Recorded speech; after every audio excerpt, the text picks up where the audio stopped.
I guess I'm just a play date to you.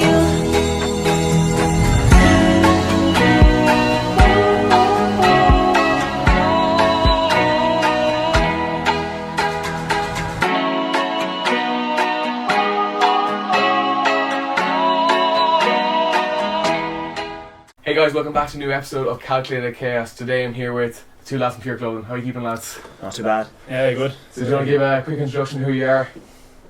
So my name is Peter Timlin. I live in Ballinane, County Mayo.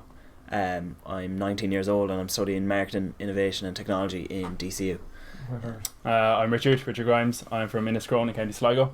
I'm 20 years old and I just finished first year in UL studying aeronautical engineering. Okay. So lads, obviously as you can all see from the clothing behind you, you've launched your clothing brand during COVID. So you want to give a small kind of brief run on that and what you do and why you set it up? So I suppose it's something we thought about since our Leaving Cert year. Yeah. The whole way through we were sort of thinking of doing sustainable clothing, but with our work with Atigo Marketing was a sort of a digital marketing gig that we had, and we were sort of putting it on the back burner. But then when COVID came along, we just decided that it was the right time to sort of take the plunge and go for it. So we sort of seen with brands like on Instagram when that started off with the likes of Jim King and 11 Degrees that social platform is what made them brands really. So we decided with TikTok, we set up our TikTok profile and we decided there's going to be a new generation of brands coming out of that, so we sort of wanted to hop onto that as early as we could. So we sort of went for the tracking our progress the whole way through the entrepreneurial process, and that's sort of what we went for, yeah. And so you mentioned your digital marketing agency, and obviously a lot of young people, including myself, get into that sort of space. What kind of made you lean into that? Because obviously the perks are typically low cost to get in, all that crack, because we're digital native, so we actually have kind of a better palette for digital content. So what kind of made you go that direction over the clothing maybe to start with? Well, in the beginning, I suppose when we were in TY in 2017, we did F1 in school, so we got to go to the World Finals of kind of an engineering business competition in Malaysia. And along the journey, we picked up a few skills with, making portfolios in the Adobe suite, so using Illustrator and InDesign and stuff, as well as content production for our team. So we kind of, once we came home from the World Finals and the journey of F1 in schools was over, we kind of came together and decided we'd carry on in some way that we could, and Atigo formed. So we did websites, promo videos and logos and stuff for businesses around Ballina. Now it didn't go huge, but it was a good experience, getting to know people and at least develop skills in certain areas that we have now carried on again into Pure Clothing. So. Yeah, 100%. Doesn't I even know for myself, like the skill sets you actually learn through that, and even just running your own business and dealing with business people, I think it's invaluable, and obviously that helps you lean in to what you're doing now. But also I found personally was seeing the back end of businesses and actually being able to see, okay, who's doing well, who's not doing well, who's profitable, who's not profitable, because obviously when you develop websites, dirty secret is we can see your sales. Even in the comment, we see your sales, so we know what sort of numbers you're doing, so it is super interesting.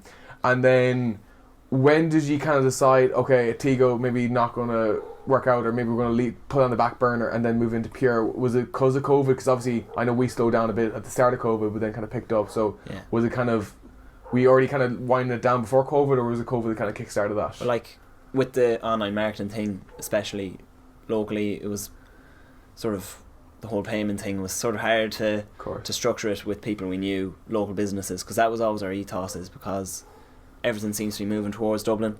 We always wanted to try and sort of help local businesses who can't afford to maybe hire someone full time to do their marketing for them. Mm-hmm. So sort of, it was not as lucrative maybe as it should have been really, but we were sort of almost too nice in trying to sort of support local. So we just decided, we always said that we wanted to use our skills to try and sort of do something that would benefit us more and sort of benefit a business for us rather than benefiting other companies. Okay. So we sort of, the whole sustainable thing sort of came through. My dad used to own actually a drapery on Pear Street. So he sold school uniforms and that sort of thing with iron sweaters. They were all organic cotton, and he always went for premium quality. But he ended up getting undercut by different sort of fast fashion brands, sort of mass producing uniforms. So he went out of business in 2017. So then he's been a great help as well, and I suppose it's been a huge effort family wise. Like Richard's mum would be in folding for us because we have a lot of garments to get through. His brother did photography for us and stuff like that, and all makes a huge difference when you're just starting off, because you need to just be as lean as you can and trying to cut back your costs at the start, because if we sort of had to pay everyone for the hours that's gone in, I mean, we're not getting off the ground at all. Like you're done for before you even get started. So yeah, that sort of decided to move away into something that we thought would be more monetizable for us rather than No, it makes sense. And obviously, as you know, a lot of people go and try, like our age, the younger people try and get into fashion. A lot of them kind of maybe build up loads of hype. They kind of maybe have one launch and then you never hear from them again, or even they don't even get up off the ground, don't even get an audience to start with. Obviously, you went for the messaging of the sustainable clothing brand. Why sustainable over anything else? And then, was there any other options when you were coming in and looking at this with regards to clothing and stuff? Yeah, I mean, we needed an angle in order to get in. As you said, so many people have tried it, and some have gone well, but there was no one out there. Like we found ourselves, say when we were buying clothes online, there was never really a sustainable alternative to the fast fashion brands where, you know, the garments are damaging the planet with the chemicals they use, the amount of wastage, plastic in packaging, and something that was really important to us was the treatment of workers. So even see what came out there in Leicester 2 weeks ago, where there was the English people getting paid £3 a day or £3 a week even. It's scandalous. So we kind of wanted to give people an ethical alternative to these fast fashion brands and try make our difference, I suppose. Yeah, no, and absolutely. And then obviously you knew that obviously the algorithm on TikTok means that you can get a lot of scope. Obviously some of your videos, like you were talking about earlier, is up on 600k. When did you decide, okay, when we're going to double down on TikTok? Maybe we're going to have our Instagram presence, but we're going to double down on TikTok and really go for that. When did you kind of make that decision? And was that maybe, did you take TikTok seriously? Because I know conversion rate typically on TikTok have actually been quite low. Yeah. A lot of the big influencers aren't actually making any numbers. They're not doing sales for businesses. So that's why I thought you were actually a really interesting example of that. The fact that you're obviously selling units. So when did you decide to go that direction? I should actually show you the first TikTok we made. It was interesting. I shot it on the iPhone, I showed it to Richard. I was like, oh. Thank God it wasn't posted. Yeah, it's very poor, but I mean, the algorithm is you can go viral with one video. Yeah. And, you know, we'd seen brands actually blow up on it from America. We hadn't seen any sort of European brands do it.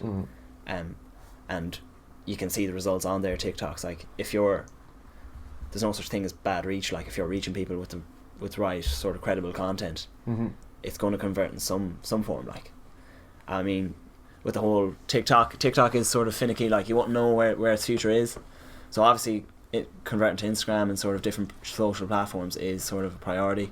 But in terms of reach, TikTok is just where it's at for business. If you can nail it, like, you need to find a niche on it, because I mean, you could get lucky with one video, but you need to get a bit of longevity in it as well. So there's no point blowing up for one video and then that'll die off in a month or two. You need to sort of have the sort of, people want to see progress on your TikTok, so that's why people will follow you.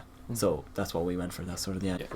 I mean, like, the thing is, obviously Instagram is more valuable, the engagement is more sort of authentic, whereas on TikTok it's sort of anonymous profiles and stuff. You don't know what's there really, but you're just not going to reach 600,000 people on Instagram with a post. It's just not going to happen unless you're Nikes or Adidas's as well. Like, you're not going to do it.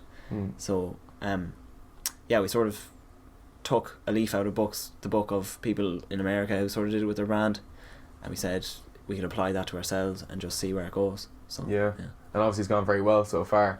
And then obviously, so you went TikTok route, and obviously 600,000 views on a video, and like, people start talking about you because you were like you said, not many European brands had gone the way you did, especially startups. I hadn't actually seen any other kind of companies like yourselves. And then when did you how long before your actual pre-sale launch did you actually start posting, and then how frequently? How long was it until you actually started seeing some traction, or you started seeing the views going up then? Yeah, our first video sort of got 126,000 views, so that was a good start. Yeah. And that put the sort of flipped the hourglass. Like, we had to start going then. Like, we had to chase it, because it would have been a very easy if we left it too long without any products even available. You're gone. Like, you're not. You're forgotten about. So I suppose that was the validation we needed. So I suppose between then, it took us 4 weeks to sort of launch our first pre-sale, and in between then, we sort of, to keep our costs down, we had to do everything ourselves. Like, everything we did was content, website, promotion, even then with the embroidery, processed that locally. So we sort of worked on that ourselves as well, and design of the garments and stuff. So the first TikTok sort of set the ball rolling. So it took us 4 weeks to get it up. Our first pre-sale was the 12th of May, I think. 22nd of May. So that went on for a week. And then we had a bulk of orders to prepare. So we sort of started learning the process, and there with like so many balls to keep in the air to juggle. Like, we have to de-label, iron, steam, pack every single product that comes through, ship it, label it, ship it, and we have to fulfill every order, send out a confirmation email for that. So much goes into it, so getting automation into it is so important. But time wise, like, so many hours, like, sometimes you just hit exhaustion, you hit a wall where you can't even keep your eyes open because you're working so hard on it, because stuff needs to be done so quickly to just get you that start that you need. Because I mean, things may ease back in a year or two, but I mean, to actually build something that's long-term profitable, you just have to put in the hours now to try and penetrate that market, try and get your brand out there. But yeah, 100%. And obviously long hours are needed. Like you said, you can't afford to just pay a videographer to go do that. You can't pay a photographer to come in, or someone to build your website, outsource the website. Obviously you know how to build a website, but to pay someone, let's say, else to do it so you can focus on that, you have to do everything as a startup. You just can't take a day off because you're feeling tired. Like, if someone puts an order in and they want their product delivered, you have to deliver that product as soon as you can. And especially nowadays, when delivery, everything is wanted now. Like, no one has patience. So you need to, if you get an order at 5 o'clock in the morning, you need to be up packing it and make sure it's going out the next day, because you just won't get anywhere otherwise. If you want to be a big brand, you have to be like the big brands. You can't afford to, we're only a startup, so we're people don't understand why we're delivering slower. That's not the angle that you can take. You need to look at what they're doing and say, well, if they're doing it, why can't we do it? And we need to do it, because it's the only thing that'll sort of get us off the ground. So and obviously, to start with, how do you find setting up your supply chain and stuff? Because obviously, like, trying to source good quality garments that are actual sustainable is not an easy thing. Like, it's not like you go to a website and it's like all sustainable clothing companies, you know. Yeah. What way did you even start going about that? Because obviously that's the core of your business, and obviously, like you said, keeping the rest of it in the air is tough enough, but actually even just finding a reliable supplier, I'd imagine, was even tough at the start. Like, how did you even go about doing that? So I mean, initially it was a lot of Google searches, a lot of research. You kind of had to go into it to find one that was certified as being fair trade, certified as using organic cotton, and all of this sort of stuff. So once we found one, we got set up with an agent. We dealt through them and got the garments in. And once they did come in, we used a local factory about 40 minutes from here to do all the embroidery for us. That factory is wind powered as well, so they're as eco-friendly as they can be. And then we get our labels. We recycle 100% recycled polyester labels. We get them sewn on in Ballina, in this town, up in the costume company. So supply chain can be difficult, but we're lucky that we do have really good people relatively close by that can help us out. Like, the thing is, with the labelling, we label every product with a top label and a bottom label. And I suppose before we knew how we were going to do that, I had a notion in my head that my sister and my mum wanted to do it overnight and so on these labels. And like, can you imagine sewing on 1,000 labels onto garments? Like No. your fingers would be gone. Like, but we sort of learned as we went on that what was viable and what wasn't. And I mean, that was the people that are labeling our products are brilliant. Like, because we would have been so stuck without them, because we had this notion that we'd be able to do it ourselves, and it just wouldn't have Not a worked. fear. Because there is some skills we try and sort of do as much as we can ourselves, but there's some skills that we'll never quite master, and I don't think sewing and embroidery is, well, we'll be working on it, but it's not something we were fit to do ourselves then. So I mean, our supply chain sort of grew as we went along in a lot of ways. We didn't have everything set 4 weeks before we launched, so sort of things fell into place along the way, but thank God they did. Yeah, we got a stroke of luck along the way in some places. But absolutely, I'm actually only after finishing the Shoe Dog. It's the Nike founder's autobiography, and like the amount of luck, even from my own experience talking to people and reading books, and even like you just said yourselves, there is a little bit of luck needed to actually end up pulling everything off, no matter what you're going on. Like it's crazy. And then obviously the big one is, where did the name come from, or who came up with the name? Because I know this can be a point of contention, a lot of business partners, of where the name came from. Any good idea in this business really has been the mastermind. That is me, like, to be honest. I know, I think we literally just picking a name is, people always ask us, how do you pick a name? How should I pick a name for my business? But like, it's not something you can teach. You just need to Google acronyms, synonyms of, obviously the main message of our brand is the sustainable aspect, that everything we do is sustainable and it's sort of eco-friendly. So we sort of wanted to tie in with the nature, and we sort of started spitballing there. So we had a few ideas like Aurora, stuff like that, but Purity sort of became the one we were sort of looking at, as there's a nice ring to it. It was clean, even the lettering on it is clean. So, but then we thought it was a bit with the two consonants. Or what is it? What? Syllables, 2 syllables. Yeah. That was a bit lengthy, so we cut it down to pure. 4 letters, even. It's nice, clean to look at, so that's what we went for. Yeah. Even like symmetrical on the piece of garment in front of you, like it actually does. So if when we bring out our line of sliders, like, you'll have the PURE, it'd be lovely. Thinking ahead. And what was, maybe, obviously you started 4 weeks out and then you did your pre-sale on 22nd of May.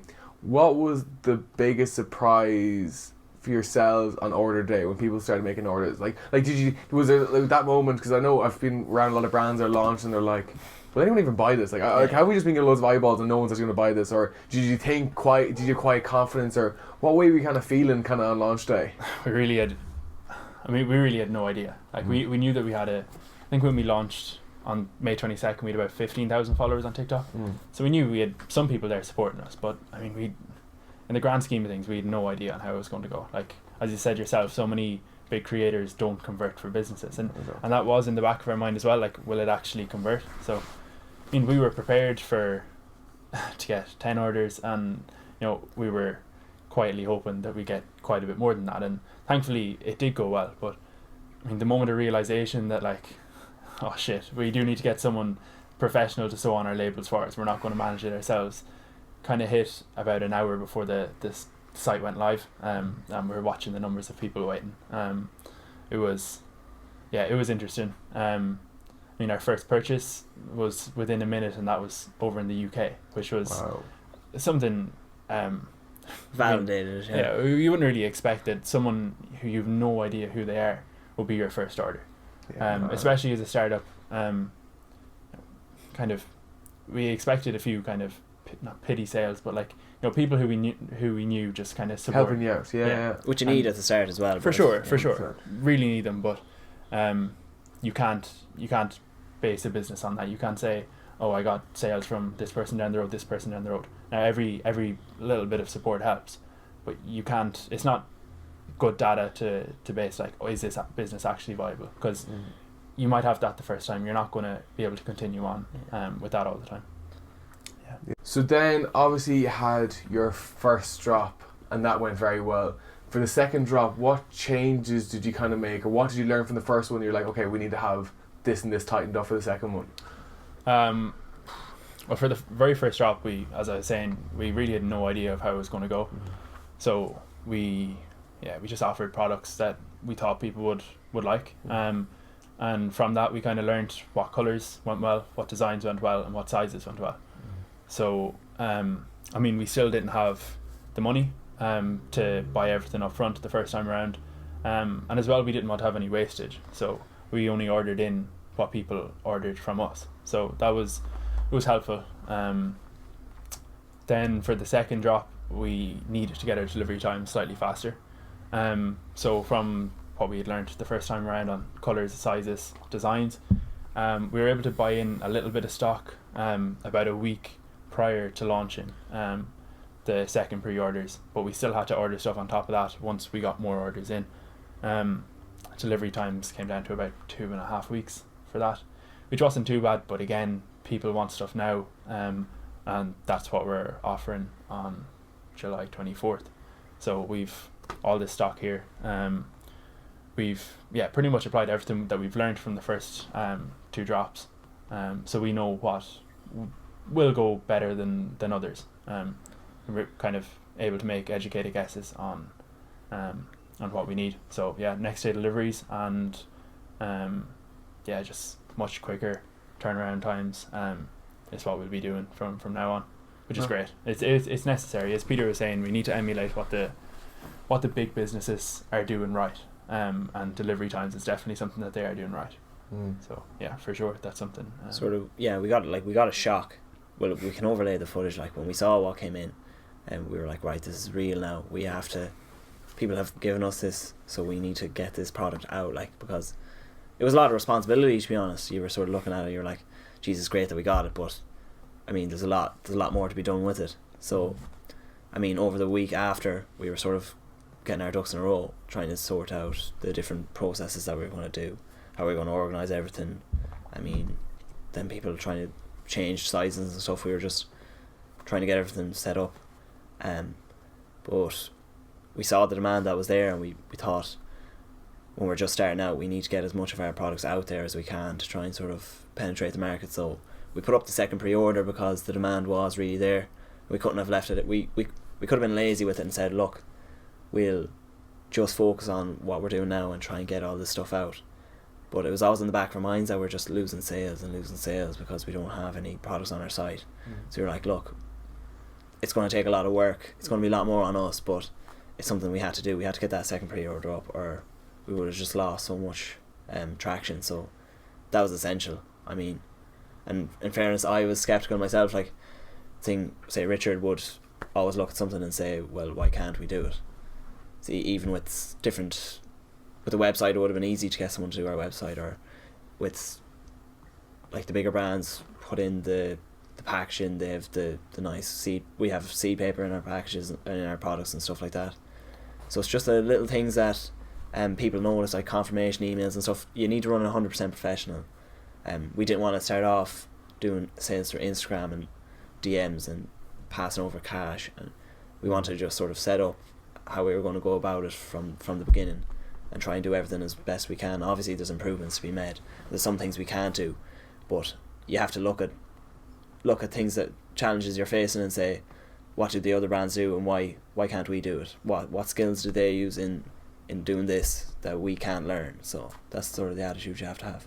100%. Yeah. And then obviously your first ever order from the UK, what sort of places other than obviously Ireland and the UK that you kind of got orders from, or has it been exclusively kind of Ireland and the UK? Yeah, no, so far it's been exclusively Ireland, the North and mainland UK, so definitely is an option for us to go worldwide, but I'm not sure we're quite, it's not like it would take a lot to do that, but I mean, when we do go worldwide, we want it to be kind of a bit of a bigger deal. It's a whole new market if we were to do that. So I suppose we kind of want to get Ireland and the UK down first, fully understand what's going on close to home before we start getting ahead of ourselves. I mean, I'm even at that, if we did open up worldwide, I'm not sure many people know about it, so I really don't think they do. We'll have to get Charlie D'Amelio on it, like, Yeah. get a renegade in there. She follows Keane Gannon, so maybe you hook up there, yeah. Really? Because they ended up, for some reason, they ended up following each other when she was like really, really small TikToker, and now she still follows them on Instagram, so there's your hook up there. Ideal, yeah. Nah, geez, for sure. But yeah, there's no point us getting greedy with going worldwide yet. Ireland and UK is still a big enough market. We absolutely have not tackled the whole lot of it yet, and that's something we just need to get our, be patient, get the things close to home right, and then look at the bigger picture. 100%. And then obviously I know you were in Dublin lately.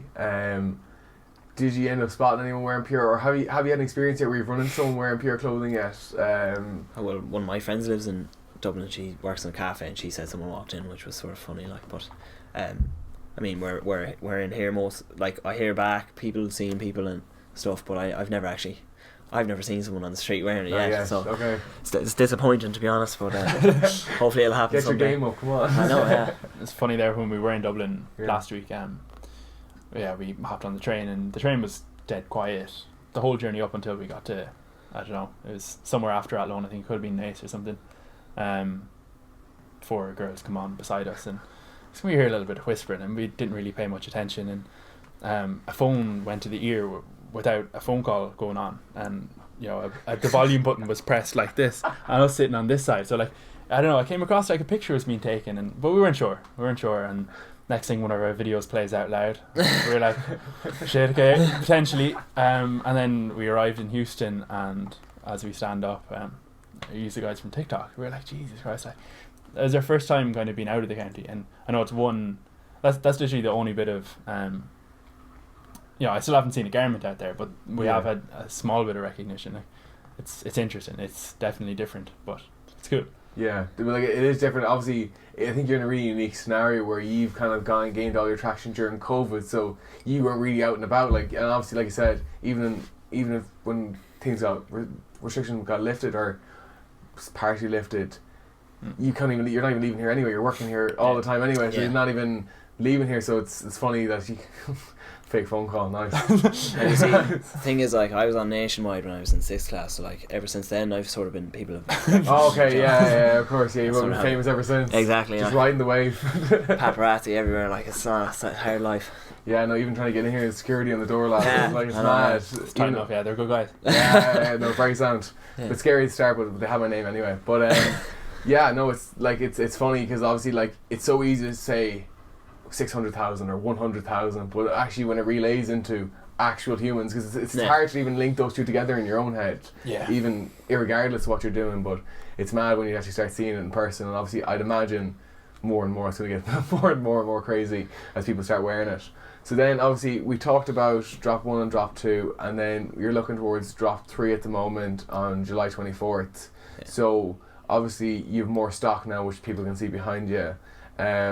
How are you lined up towards this? How are you feeling going into it?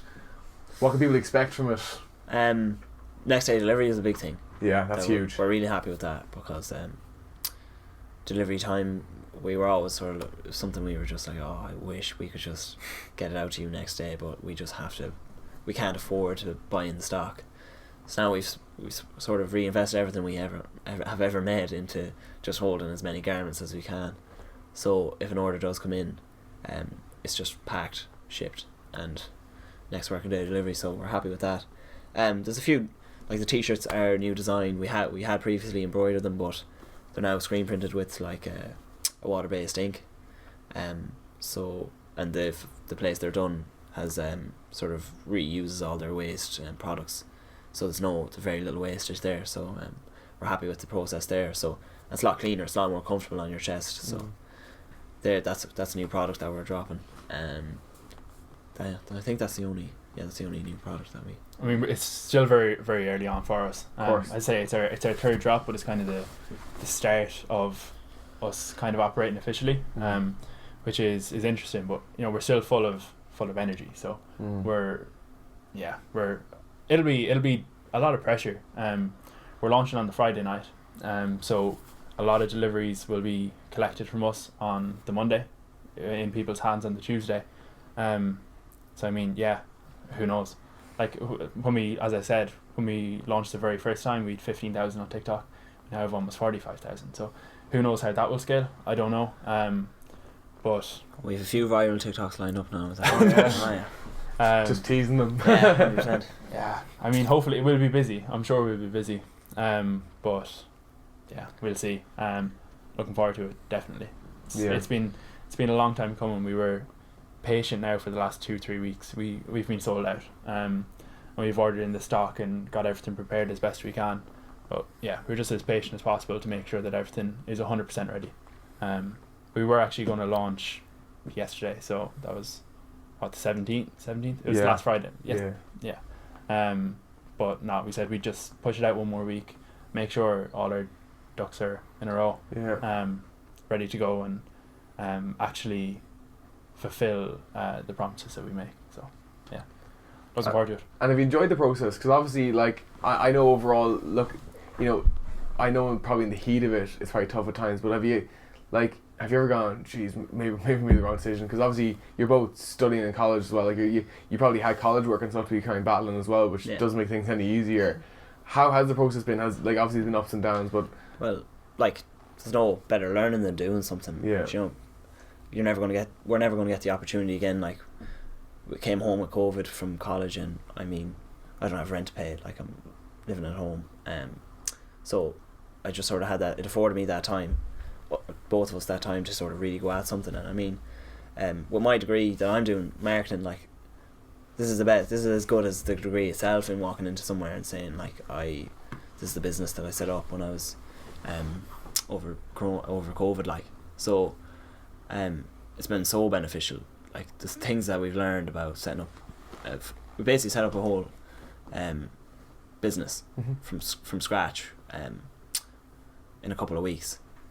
So I'm it really was such a learning experience. The skills that we picked up are just priceless going forward. Like, so I'm happy enough that if I go into somewhere now with the sort of knowledge that I've picked up and the experience that I've gained, if this was to go under, but hopefully, fingers crossed, touch wood, that it doesn't, but that I'd have that sort of bank there, that I've done this now, this is what I've learned from it, so it's been amazing.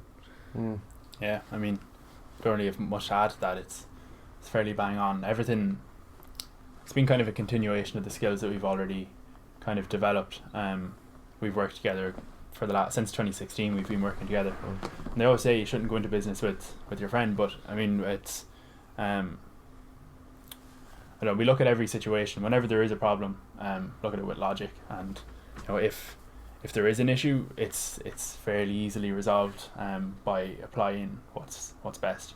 I mean, we can be stubborn at times, but for the most part, we try to do the right thing, or the right business decision, and yeah, it's worked well for us since 2016 up to now. So that's through 3 or 4 different projects, and yeah, hopefully, as Peter said, things won't go under and things will continue to go well. I mean, my first I had a surfboard rental that I wrote in black marker, surfboards for hire, when I was like 14, and it went from that to sort of doing working in with Richard.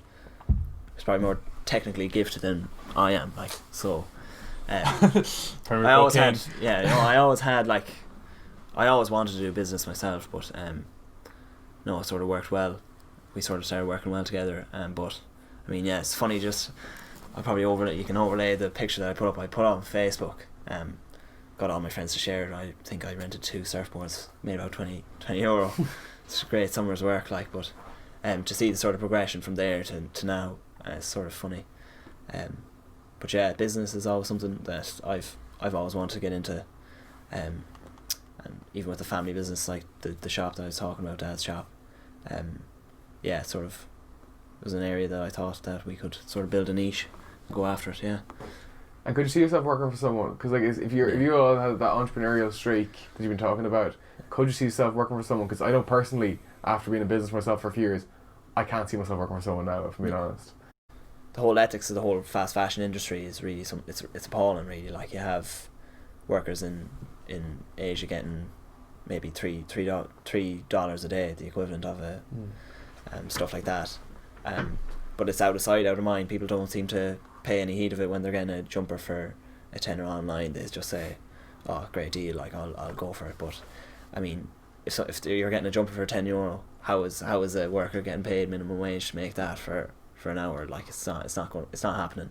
So, and even the wastage that comes out of it, you're wasting resources to produce clothes that, like, people may wear for the quality so poor that they may wear them for wear them 2 times, thrown out. Like where that doesn't evaporate into thin air. Like it has to go somewhere. So it's certainly it's something we feel strongly about. Like it is. So it's not just us trying to make money off it. We want to work on. We'll always continue to try and promote sustainable fashion, and we started working on different cleanups around locally. So we do like beach cleanups and stuff like that. We were this morning, like literally, exactly, literally this morning. That's why we were late, but yeah, it's about building it. Like, I love the entrepreneurial lifestyle that you're just sort of, especially with this, that you're doing something you love doing. You can't really put a number on that. And it wasn't even from a monetary perspective. I mean, more the freedom of like being able to like work for yourself, and obviously you're doing long hours, so technically working hours, but not even the monetary side of it, but actual ability to go into work and go, well, I can go into work whenever I want, but obviously we're putting in long hours. You know what I mean? But like it's that illusion of freedom. It's like discipline equals freedom is Jocko Willink's thing. Yeah. So but definitely, like you said, your passion towards the actual the sustainable clothing brand, the ethics and everything is the passion behind it, and the reason you put in all these hours. Obviously, it's not just the monetary side of it that could down the line, if you build it correctly, work out for yourselves. And then looking more towards the future now. So obviously, I know it's tough because like literally we're talking a very small span of time for anyone watching this. Like this is like a very short span of time where you've gone from an idea, a first TikTok, a kind of starting the concept to actually selling clothes, having stock. Like it's like that. You know what I mean? And where would you like to see, let's say in 5 years' time, where would you like to see yourselves in? Because obviously you're doing aeronautical engineering, so technically the path you chose, a year or 2 years ago is different to this. But would you see yourselves long term doing this, or would you still like to go down that path? Or obviously you're going marketing, so would you see yourself doing this, or where would you see yourself in 5 years' time? I mean, I'm passionate about what we're doing right now. As Peter was saying, I share kind of most values of love of entrepreneurship and business and stuff. It's something I really, really enjoy. But yeah, Formula One and space is something I also am passionate about. So I just finished my first year in UL doing aeronautical engineering. I 100% am finishing my degree in that. So that's really important to me, that I do have an option of going into the likes of motorsport or that down the line. But oh yeah, he actually asked me to drop in. He's in the Williams Engineering Academy.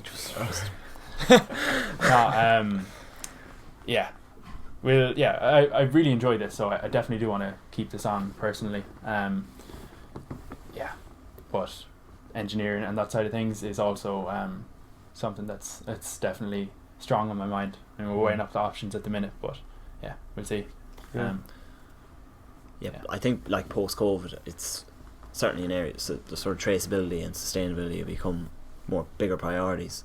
So I mean, I can't see the niche that's there going down, but we sort of have the attitude it's there, and we just have to go and get it. Like there's no in between. Like if we want to make it work, we can make it work if we just work hard enough. There's a big time commitment there, but it's certainly lucrative if we can go after it. Of course. Going into the future, then we'd actually, the big goal I would have a slight impact on things, like to be able to sort of impact on the fast fashion industry with some sort of, I mean, we're small now. It's hard to say. We couldn't go claiming that we're making a difference quite yet. You're making a small difference. Difference. You are making a difference. Yeah, regardless of size, really. Yeah. So just building that up and making as big an impact as we can is definitely a priority. Like, I mean, I suppose pricing and stuff, people will say it to us, but like at the minute, the cost of production for sustainable clothing is so much higher than your fast fashion brands. So we'd love to be at a scale where we can charge a lot less for what we're doing, but at the moment it's not viable. Even in the medium term it won't be, but we'd love to get big enough that we can sort of make it mainstreamed and make it a really viable option, that you don't have to get a cheap jumper. You don't have to go to your fast fashion brands, that you can, we want to be that option. But I suppose moving into the future, we want to sort of impact as much as we can, and we have a few different projects that we're thinking of that we can sort of try and make a more practical difference that's visible. So that's where we're going to go with it. So then in hindsight, looking back now, because obviously you've had a very steep run, but obviously everything leading up to the launch of this with regards to the marketing agency and everything else has helped you get to where you are now. what now looking back really stands out as something that helped you give you skill sets to help you out for this business and your previous businesses? I put it all down to F1 in schools. It's a competition myself, Peter, and two others from our old school did when we were in TY. It's where you like make, design, and race a miniature Formula 1 car. But besides the engineering side of building a car, you have to really operate as a Formula 1 team. So there's sponsorship there. You need to get in. There's so much marketing that you have to do, and you have to be able to justify every decision you make along the way in engineering portfolios, enterprise portfolios, and everything has to be produced to look nice. Everything has to be done professionally. So yeah, that was definitely a great opportunity that taught us a load of things. And thankfully we were lucky enough to represent Ireland in Malaysia in 2017 at the World Finals. We finished up 8th there, and yeah, with the whole journey over the year, we picked up countless things. I wouldn't like to think, I genuinely don't think we'd have been able to start our digital marketing business, and if we hadn't done that, chances are we wouldn't have been able to do pure clothing. So everything kind of filters back to F1. It really does, like, because I mean, we had to get to the World Finals, we had to raise €50,000 Wow. in sponsorship, right? So if you put that in front of 4 16-year-olds at the time, I mean, it's a daunting task, and that's sort of where you pick up that problem solving where you're like, we're in it now, it has to be done, so how are we going to do it? You can't look at it, be like, oh, it's too big a figure, we'll sit this one out, so it can't happen. Of course. So I mean, we thought up all sorts of ideas to try and sort of get our name out there and try and raise the money. So we did we did a world record, so we broke the record for the largest human car image. So we got 2,000 people. I mean, the population of town is 10,000. So basically got a fifth of the community to come up and just stand in the shape of a car, just to raise a bit of profile, do a bit of to market it, because all the marketing side of things was worth marks in the actual competition itself. And it offered that world record in itself offered huge return on investment for sponsors. So there's kind of different creative ways to offer, give sponsors a reason to sponsor us. It's really important. 4 16-year-olds coming to a business in town looking for money. I mean, I think a lot of people would fairly quickly turn away from that, unless there's a good reason to jump on in. But you just pick up so many skills along the way of actually doing Facebook marketing. I mean, it's simple.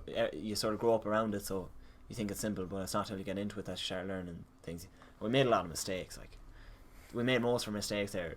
We sort of had high expectations going out there, and we did really well, but maybe our expectations were a bit too high or whatever. But we made a lot of mistakes going out, and I mean, they're vital now. We really stuck to us. Yeah, different things, we had a shipping problem that now sort of motivates us into saying, delivery wise, we need to get everything out. And I mean, we hit a hiccup in our first launch, our first pre-order, where a few mediums hoodies sort of got sort of sticky. They didn't come through from the supplier basically, but we were able to sort of come up with a solution because we had been sort of used to things going wrong. We knew something was going to go wrong, and thank God it wasn't too major. But obviously you're gonna hit a hiccup at some stage when you're just starting out.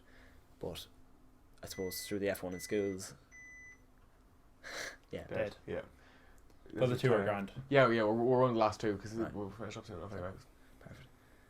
Yeah, so through the F1 in schools competition, that's where a lot of that problem solving came from, and where you were sort of thinking, we can actually do this, we can actually sort this out, we can conquer this obstacle.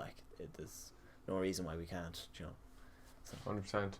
And one thing I really liked about G, and the reason I kind of semi-reached out, was I'm big on young people capitalising young, as in whether it be in creative, business, sport. I genuinely do think that people use their age as an excuse, or I'm in secondary school, I can't do this, I'm in college, I can't do this, I'll do it afterwards. But the fact that you capitalise on that, that's the reason I love those sort of stories, and I think it's more stories that should be shared, you know what I mean? But you've done it phenomenal so far. Is there anything you kind of like to plug before you finish? Probably shoot down that camera there, so the wide angle. Richard wants to plug his Instagram. Huh? Yeah. I know. I mean, yeah. The only real thing that we have is we're launching on Friday, so that's July 24th. We offer next day delivery, and yeah. Mayo for Sam. But yeah, no, I'll have all your Instagram and personal and professional on all link below. Thank you very much for everyone for watching. Hope you enjoyed it, and yeah, sure, we'll see you next week. Good night, we live.